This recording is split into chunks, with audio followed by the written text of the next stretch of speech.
Filming this afternoon. Have some good MRI based on last night's hunt. We're going to slide back in here and see if we can connect with one of these bucks or big mature doe.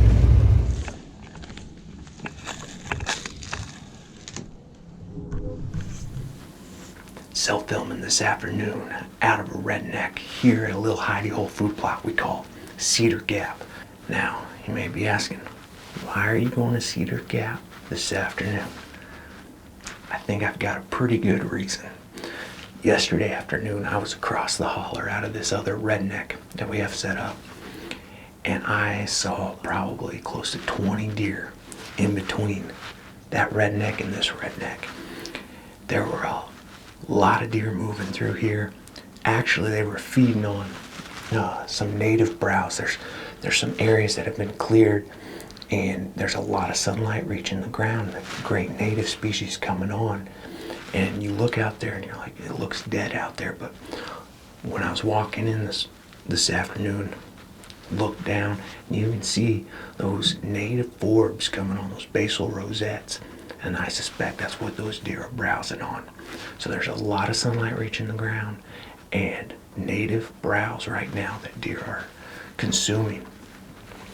Saw several bucks, including a shooter buck we call Thomas. He just hung out of range. He was probably about 80 yards for over an hour. And man, that was a heartbreaker. But we've got a good wind for this afternoon. Southeast wind cutting like this. So if the deer do what they did yesterday, of course you never know, they're free ranging deer, but suspect to probably bed it again to the south. We'll come up, stage up here before going to a feeding area, a larger destination food plot to the north. Come up out of this drainage, and you never know what they're going to do. This afternoon, they may come up, grab a bite to eat out of this green cover seed broadcast blend. Receptive doe fawn may be in the area, never know. This time of year, doe fawns that are reaching 65, 70 pounds, they can become receptive. They've reached puberty and can become receptive. So, you know, there could be a doe fawn coming out to feed in this plot, and buck swings by. Just being in the area where so many deer were yesterday, I feel really good. I feel like this is where we need to be this afternoon. We've got great conditions for it. So it's the late season. You know, bucks need food. They've used a lot of calories during the rut. We've got good cover, good food, great little transition area here between cover and a large feeding destination. We'll see if we can punch a tag this afternoon. You know, mature buck would be nice, but I will take venison for Christmas no matter what. So if a big old doe steps out, I'll be pulling the old prime back on her too. So it could be a really fun afternoon. We'll see what happens.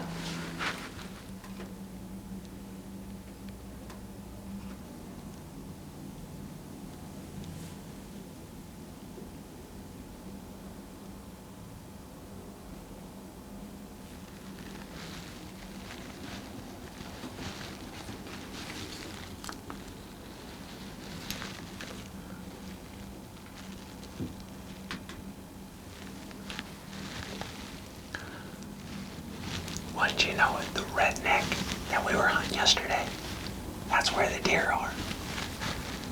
A bunch of turkeys just came in and spooked the deer out. Those deer were definitely feeding on that native, because that food plot ends just a little over that hill, and they were kind of working probably towards the food plot, but they were on the native side, so they were eating on the natives. We still have like an hour before dark, so lots of time. Kind of cloudy today, so may not get our full shooting light because it'll just get dark, but we still got a lot of daylight.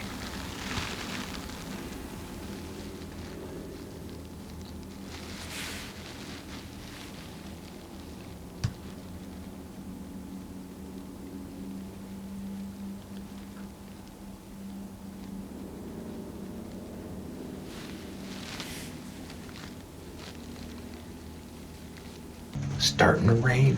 Glad I'm in the blind, staying warm and dry. Seen 3 so far, still have about 40 minutes left of shooting light.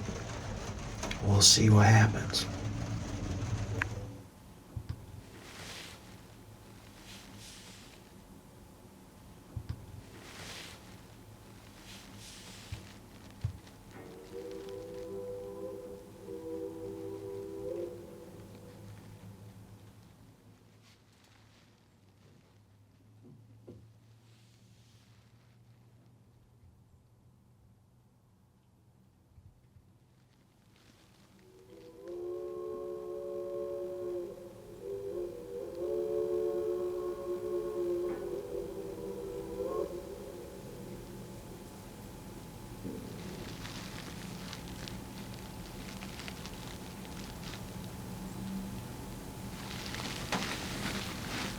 Nice 3-year-old. You can tell he's lost a lot of weight during the rut. I know that deer from early season. And you compare him to what he looks like now. He's lost a lot of weight. Of course, what that does is it makes his antlers look really big. And if your goal is to shoot 4-year-olds or older, if you look at that deer, you go, oh my word, his antlers are huge. We're gonna take that deer. Well, if you've been watching those deer and you know their body characteristics and their age, earlier in the season, hey, that deer's lost a lot of weight. He gets a pass. You're going off those body characteristics, not those antlers, because those antlers really look big post-rut. Another deer just stepped out behind him.